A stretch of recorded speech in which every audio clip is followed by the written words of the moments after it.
Europa e Giovani, European Youth è da oltre 40 anni il concorso internazionale dell'Istituto regionale di studi europei del Friuli Venezia Giulia dedicato ai giovani, dagli universitari fino ai piccoli delle scuole primarie.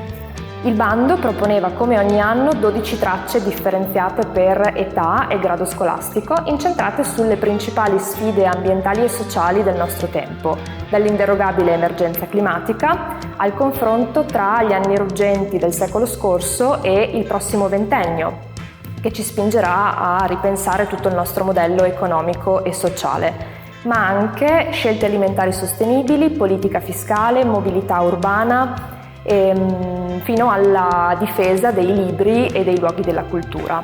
Hanno risposto in tantissimi ragazzi e ragazze provenienti da tutta Italia, ma anche da numerosissime università europee. E la partecipazione è stata variegata, Roma, Napoli, Milano, Trieste, Udine, Padova, ovviamente Pordenone, ma significativa è stata anche la partecipazione dalle università europee di Strasburgo, Paesi Bassi, Repubblica Ceca e Germania. E una commissione esaminatrice composta da giornalisti, docenti di scuola secondaria e operatori culturali, oltre alla presidente dell'IRSE Laura Zuzzi, ha valutato i lavori di tutti questi ragazzi e ragazze e ha assegnato 31 premi in denaro. Non è scontato a 18 o 20 anni avere le idee chiare su tematiche così complesse, eppure European Youth ci conferma ad ogni edizione quanto, al di là della retorica e dei singoli episodi isolati che possono far pensare ad un impoverimento culturale delle giovani generazioni, possiamo invece aspettarci buone cose da coloro che avranno l'onere e l'onore di plasmare il futuro che ci aspetta. Ma chi sono i vincitori di European Youth 2020? In che cosa si sono distinti e perché la Commissione ha scelto proprio loro? Per raccontarvelo abbiamo raccolto i videomessaggi dei 10 primi premi a pari merito universitari e del primo premio scuola secondaria di secondo grado. Potete leggere tutti i nomi degli altri vincitori nel verbale di commissione disponibile sul sito dell'IRSE.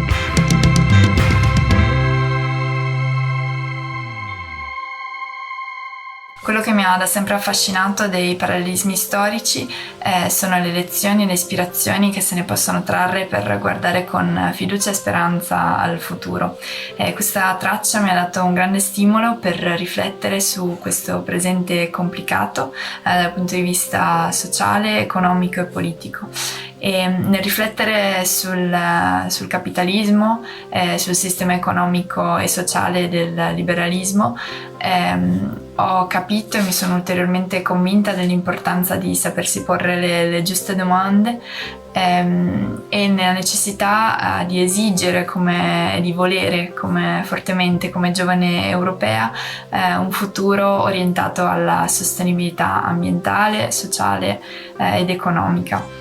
In questo frangente storico particolarmente complicato, aggravato dalla crisi del Covid-19, credo che dobbiamo davvero essere il cambiamento che vogliamo vedere nel mondo e sperando che il 2020 sia veramente lo Europe's Man on the Moon moment, come ha detto Ursula von der Leyen, Presidente della Commissione europea.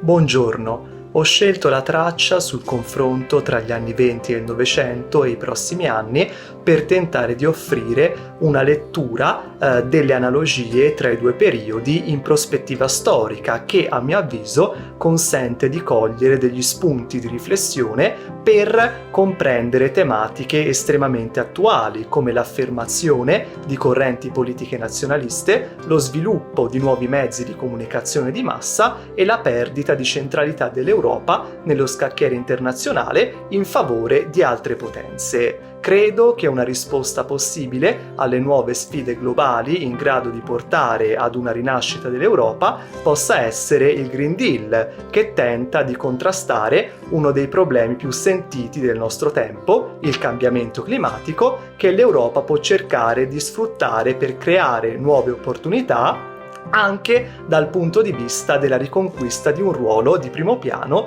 sullo scenario globale. Una grande sfida a cui l'Europa sarà in grado di rispondere, secondo me, soltanto grazie ad una rinnovata solidarietà interna che forse potrà essere riscoperta proprio a partire dalla situazione attuale che richiede, come il Green Deal, una risposta comune. Il messaggio principale che ho voluto lanciare con il mio elaborato è che l'EU Green Deal pone numerose sfide per l'Unione Europea negli anni futuri e soprattutto che esso rappresenta in realtà una minaccia per il futuro dell'Unione Europea stessa.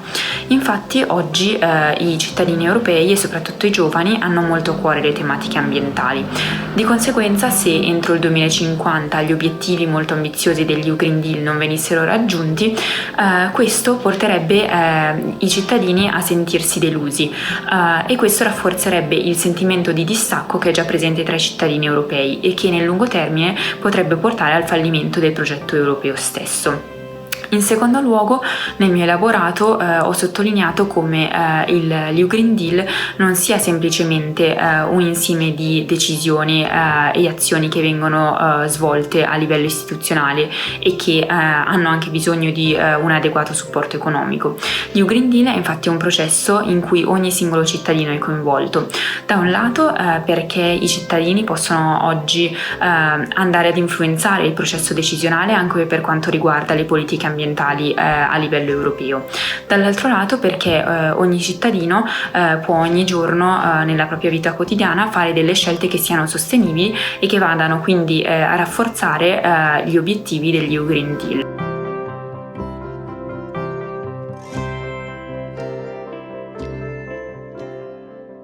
È importante in questo periodo vedere che i giovani comunque sono persone, come devono essere, che approfondiscono temi importanti come si dovrebbe fare. Sicuramente è un tema importante quello del periodo nel quale stiamo vivendo, che può essere, come è stato fatto giustamente, anche assimilato a un altro periodo che è stato gravido di innovazioni, di cambiamenti, ma anche di fatti tragici che gli sono seguiti e che sono maturati in quel periodo.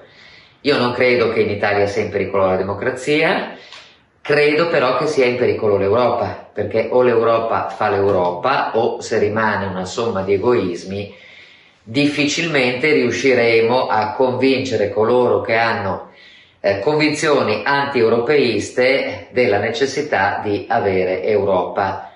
Io direi che lo slogan in questo momento non è purtroppo più Europa, ma è Europa tout court. Speriamo che l'Europa possa esserci in tempi brevi.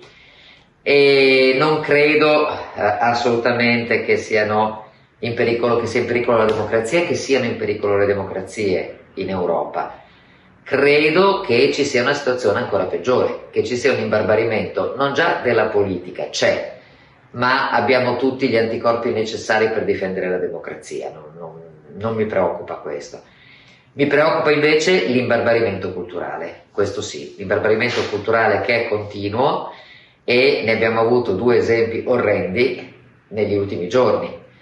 L'imbrattare le statue o addirittura travolgerle, come quella di Cristoforo Colombo in una città degli Stati Uniti, e la brillante pensata di un gruppo di giovani di Udine che inneggiano agli stupri. Questa è barbarie culturale, l'una e l'altra. La prima è stata anche in qualche modo difesa ideologicamente, questo lo considero profondamente sbagliato. Spero che questi ragazzi che si sono cimentati in questi progetti siano un solido bastione contro l'imbarbarimento culturale nel nostro paese.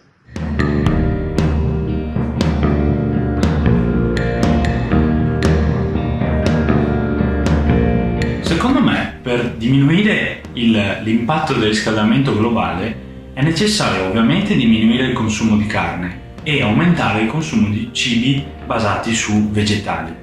Inoltre è fondamentale sostenere la ricerca scientifica che riesce a proporre risposte innovative al consumo della carne, quindi proporre prodotti, ad esempio vegetali, più ricchi di proteine che riescono a sostenere il fabbisogno proteico di ogni persona. Inoltre L'importante di tutto ciò, quello che ho voluto comunicare nel testo, è che bisogna divulgare la conoscenza scientifica per portarla ad un dibattito pubblico, affinché questo possa essere visto da tutti e che quindi possano nascere opinioni e si possa discutere finalmente di questi temi. Sapevate che il 23 giugno 1988 il fisico della NASA Jim Hansen pronunciò, davanti al Senato degli Stati Uniti, un discorso che passò alla storia come il primo vero e proprio allarme della comunità scientifica riguardo alle cause e agli effetti del cambiamento climatico? Il giorno successivo varie testate giornalistiche, tra cui il New York Times, pubblicarono in prima pagina le sue parole. Ed è proprio così che l'opinione pubblica cominciò a sensibilizzarsi e a far sentire la propria voce nei confronti di questo problema. Infatti, il ruolo importantissimo svolto dai singoli, ancor prima che dalle multinazionali e dai governi, è proprio il tema centrale di Possiamo salvare il mondo prima di cena di Jonathan Safran Foer. Foer infatti sottolinea quanto i singoli, attraverso le loro azioni, possano avere un'influenza enormemente positiva nel contrasto al cambiamento climatico. Questo può avvenire attraverso varie azioni. Quella su cui Foer punta l'attenzione è una riduzione drastica del consumo di carne. Sono tantissimi infatti gli esperti che sottolineano quanto un ridimensionamento dell'industria zootecnica può avere un impatto positivo sul cambiamento climatico, ovviamente nel contrasto al cambiamento climatico. Se volete saperne di più, leggete il mio elaborato. Grazie.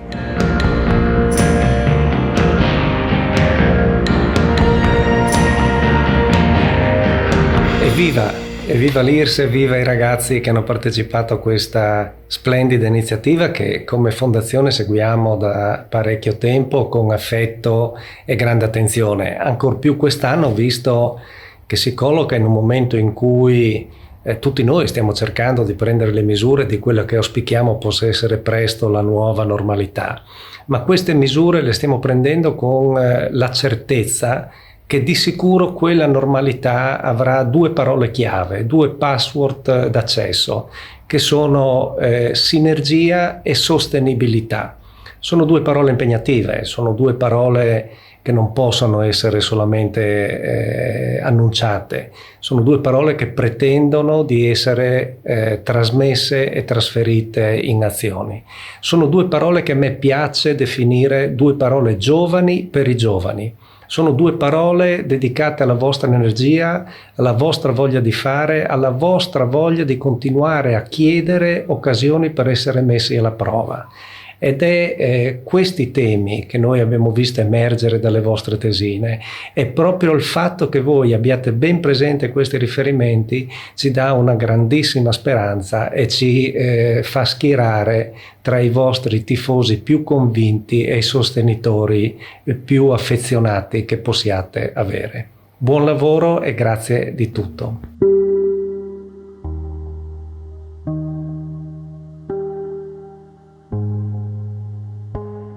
I temi relativi all'Europa e alla regolazione dell'economia sono sempre stati tra i miei principali interessi, però il motivo per cui ho partecipato a questo concorso in realtà è anche una storia simpatica, perché stavo parlando con una mia amica proprio di questi temi di fiscalità internazionale e dopo questa discussione ho proprio pensato, questo potrebbe essere un tema perfetto per il concorso Europa ai giovani. Ed erano i primi giorni del lockdown, quindi sono andato a vedermi il sito di IRSE e lì ho scoperto che c'era proprio questo tema. Allora ho deciso di partecipare e ho cercato di farlo per trasmettere un po' qual è la complessità del fenomeno e quali sono anche le complicazioni tecniche che stanno dietro alla risoluzione di questa problematica. E nel farlo ho anche cercato di trasmettere quali sono i meccanismi che si chiamano BEPS, Base Erosion and Profit Shifting, che permettono ad alcune multinazionali di ridurre la propria base imponibile complessiva a livello europeo e ho anche cercato di delineare le possibili soluzioni che sono state trovate finora a livello europeo e che si stanno cercando di implementare.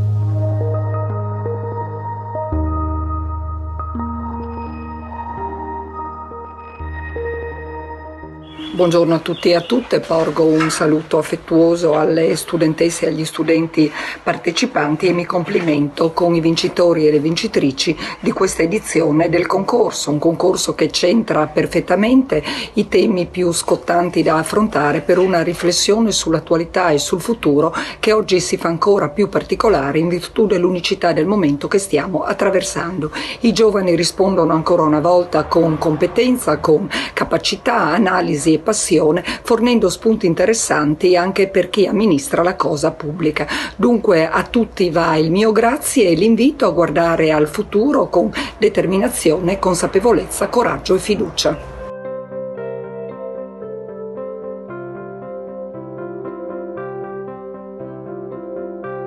Volevo spendere 2 parole sulla tesina che ho scritto per il concorso Europa Giovani 2020.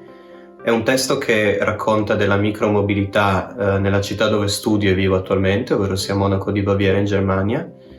Ho voluto scrivere riguardo a questa tematica perché penso che il settore dei trasporti, specialmente nelle città, sia un settore da tenere d'occhio per quanto riguarda i problemi ambientali che ne conseguono, e ho voluto portare luce su cosa vuol dire avere un'amministrazione efficiente che sia a conoscenza delle tecnologie che possono essere utilizzate per contrastare il fenomeno, e quindi l'attenzione che io volevo portare è sul ruolo che i policy maker hanno e sulla conoscenza da parte dei policy maker, che deve essere sempre aggiornata e sempre approfondita riguardo appunto alle tecnologie, in modo tale da poi sviluppare delle normative per l'appunto che siano congruenti e al passo con i tempi e che siano in grado di porre delle effettive soluzioni ai problemi che si possono registrare dal punto di vista ambientale nelle città. Spesso ci sfugge, ma l'organizzazione degli spazi pubblici e la mobilità urbana contribuiscono oltremodo a definire il paradigma di sviluppo sostenibile. Alla moltitudine di problematiche ambientali è infatti corrisposta la varietà di soluzioni avanzate dalle amministrazioni dei Paesi membri dell'Unione Europea. Nel mio approfondimento ho ritenuto lungimiranti e significative la scelta del Lussemburgo di rendere gratuito il trasporto pubblico e della cittadina basca di Vitoria-Gasteiz di imporre un nuovo criterio di organizzazione urbanistica basata sul concetto del superblock. Sono questi i modelli di città che potranno portare a una vera riconciliazione tra mobilità urbana e sostenibilità ambientale, tramite la costruzione di una nuova e meno impattante gerarchia degli spostamenti, di una riconversione green delle aree urbane e di una netta ridefinizione degli spazi pubblici.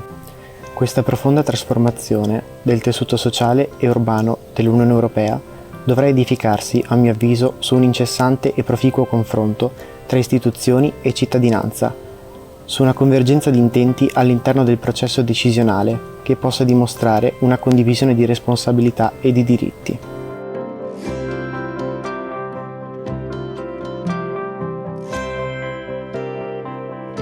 Buongiorno a tutti, a quelli che stanno seguendo adesso questa cosa in diretta, a quelli che vedranno dopo. A nome della commissione esaminatrice volevo sottolineare, ma lo avrete visto già dai primi interventi di questi universitari premiati, che lavoro notevole abbiamo dovuto fare per esaminare le vostre tesine, molto incisive, molto circostanziate, molto documentate su questi temi importantissimi del più ambiente, più ricerca scientifica, più giustizia sociale, meno evasione fiscale, tematiche veramente molto importanti. Io devo ringraziare gli sponsor del concorso, che sono, come avete già visto, la Regione, la Regione Friuli Venezia Giulia, la Fondazione Friuli, il Comune di Pordenone. Si sono aggiunti anche gli istituti bancari, Crédit Agricole Friuladria, Banca di Credito Pordenonese Monsile, Confartigianato Imprese Pordenone e il Rotary Club di Pordenone. Quello che come commissione ci auguriamo è che voi, oltre che essere incisivi e competenti, adesso siate veramente protagonisti molto vigili, perché, come ha detto qualcuno di voi, non siamo molto convinti che ne usciremo migliori da questa crisi. Ne usciremo migliori se gente come voi farà in modo veramente di avere dei cambiamenti radicali nella produzione, nel modo di consumare, nel modo di difendere l'ambiente, di difenderlo veramente. State attenti dai furbetti, vi parleranno di green, cose che non saranno per niente green, vi parleranno di produzione passando sopra i diritti delle persone. Ecco, siate vigili, come astuti come serpenti. Ecco.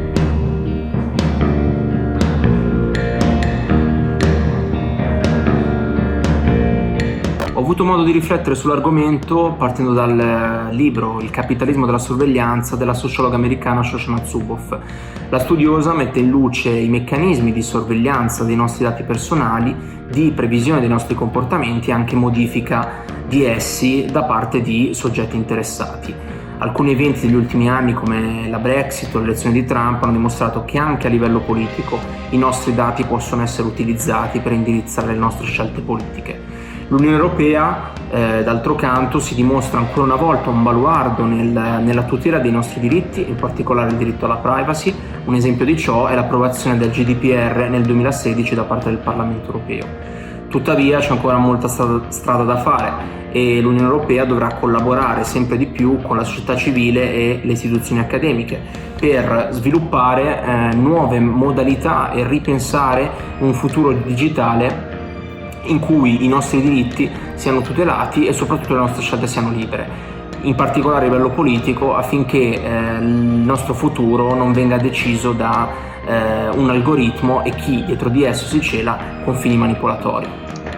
Viviamo in un'epoca di sfide.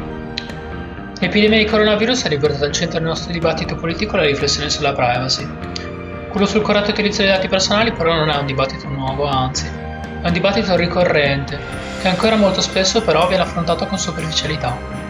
Le elezioni americane del 2016 e il referendum sulla Brexit hanno dimostrato che c'è un collegamento diretto tra lo stato di una democrazia e l'utilizzo che i suoi cittadini fanno delle risorse digitali. Questo è un tema molto importante, che pone una riflessione su due binari, quello del rapporto tra Stato e cittadino e tra consumatore e capitale. Su quest'ultimo punto si concentra la riflessione di Shoshana Zuboff nel Capitalismo e la sorveglianza, un libro in cui la Zuboff analizza i vari metodi con cui i giganti del tech e le grandi corporations utilizzano i nostri dati per trarre profitto. Questo è un tema molto serio, che l'Unione Europea ha affrontato con un regolamento unitario. Nonostante però l'ordinamento europeo sia uno dei più all'avanguardia del mondo, ancora molto rimane da fare. Abbiamo bisogno di creare un'opinione pubblica che si interessi di queste tematiche. Abbiamo bisogno di parlare nelle scuole, nelle nostre case e con i nostri amici. Quindi facciamolo affinché tutti quanti si rendano conto dell'importanza di questo argomento. Grazie. Abbiamo raccontato cosa per noi significhi libertà di espressione attraverso 3 edifici: un memoriale, una biblioteca e una libreria, tutti memoria viva di libri dati alle fiamme. Oggi ve li proponiamo attraverso 3 fotografie. Il nostro racconto inizia molto indietro nel tempo, nel 1933, quando a Berlino centinaia di studenti si radunano in piazza e, sotto la spinta del regime nazista, bruciano libri culturalmente non allineati per cancellare ogni traccia di dissenso. Al giorno d'oggi, di quei fatti, non rimane altro che un monumento, una libreria dagli scaffali vuoti, The Library. Molti anni dopo, nella notte tra il 25 e il 26 agosto 1992, in questa biblioteca, in Serbia, a Sarajevo, tutto va a fuoco. La biblioteca viene colpita in quanto simbolo di un possibile arricchimento dal confronto tra culture diverse. Vorremmo poter considerare i libri come un capitolo chiuso nella storia dell'uomo, ma ancora oggi avvengono fatti spiacevoli che ci ricordano di Berlino e di Sarajevo. A raccontarci in un'intervista avuta con lui è stato Danilo Ruggeri, titolare della Pecora Elettrica e vittima lo scorso anno di 2 incendi dolosi. La Pecora Elettrica era uno spazio libero, una libreria certo, ma anche un centro di aggregazione per i portatori romani di Centocelle. Sono luoghi come questo a ricordarci il contributo prezioso che le idee possono portare alla vita di una comunità. Queste storie e questi libri ci impegnano a promuovere il dialogo e ad evitare ogni forma di censura.